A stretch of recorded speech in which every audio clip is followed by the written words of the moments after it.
Hello friends, welcome to college world. আশা করি সবাই ভালো আছেন। ছোট্ট একটি ভিডিও নিয়ে আজকে আপনাদের সামনে চলে আসলাম। আশা করছি শুরু থেকে শেষ পর্যন্ত দেখবেন।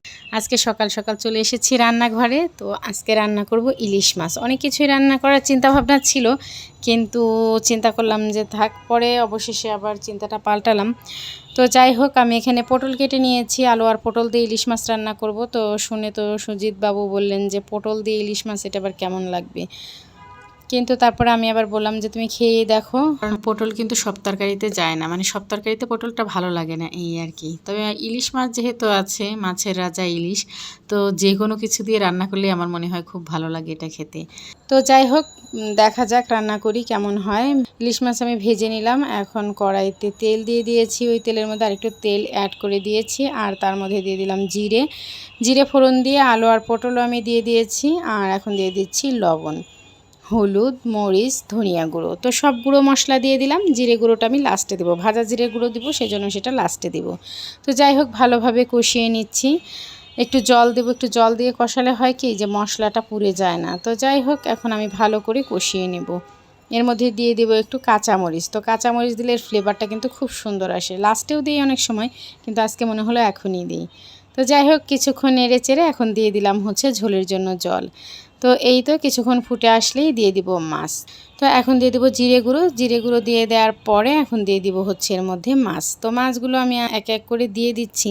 তো ইলিশ মাছ তো সবারই পছন্দ, এমন কোনো মানুষ নেই যে ইলিশ মাছ পছন্দ না। আমার তো ভীষণ পছন্দ, যে কোনোভাবে রান্না করলে ইলিশ মাছ খুব ভালো লাগে। এই তো আমার তরকারিটা রান্না শেষ। দেখতে খুব সুন্দর হয়েছে না? দেখতে যেমন সুন্দর হয়েছে, খেতেও হয়েছিল অসাধারণ। তো যাই হোক, সবসময় ডায়লগ এটা আমার। আর এখন হচ্ছে আমি একটু ভর্তা করে নেব। তো ইলিশ মাছের লেজটা ভর্তা করব। ইলিশ মাছের লেজ ভর্তা তো খেতে অসাধারণ লাগে। ইলিশ মাছের কাঁটাটা বাস্তে অবস্থা খারাপ হয়ে যায়। তো যাই হোক, যেই কাজে কষ্ট বেশি সেই কাজে ফল মিষ্টি বেশি। তো তাই একটু কষ্ট করে হলেও এই ভর্তাটা এভাবে করে খাবেন, অসম্ভব মজা লাগে। হয়তো অনেকেই খান, কিন্তু যারা খাননি তারা এভাবে ভর্তাটা খেয়ে দেখবেন, অসাধারণ মজা লাগে। তো যাই হোক, আমি এই বড় ছোট মাঝারি এভাবে করে নিয়েছি। সৃজুমণিকে বলেছে সবচেয়ে ছোটোটা তোমার, তুমি ছোট তাই ছোটোটা তোমার। ও মা, সে বলছে সবচেয়ে বড়টা আমার। তো যাই হোক, আমার মেয়েকে দিয়ে দিলাম সবচেয়ে বড়টা। আর এখানে হচ্ছে আমি এখন সার্ভ করে দিচ্ছি। ভেন্ডি ভাজি করেছিলাম, আমরা ভেন্ডিও বলি, ঢ্যাঁড়সও বলি, এটাকে আপনারা কি বলেন জানি না। আসলে এই ভিডিওটা 2 দিন আগের করা। তো আমি হচ্ছে কেন জানি ছোট বাবু নিয়ে পারি না, অনেকেই পারে হয়তো। যাই হোক, এডিট করারও ব্যাপার থাকে। আর এইদিকে কিন্তু পটল দিয়ে ইলিশ মাছ খেয়ে সুজিত বাবু বেহুশ হয়ে গিয়েছে, বলেছে এত মজার একটা তরকারি হয়েছে, অসাধারণ।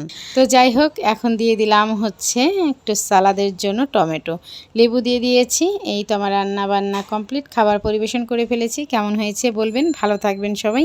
আজ এ পর্যন্তই, বাই বাই, টাটা।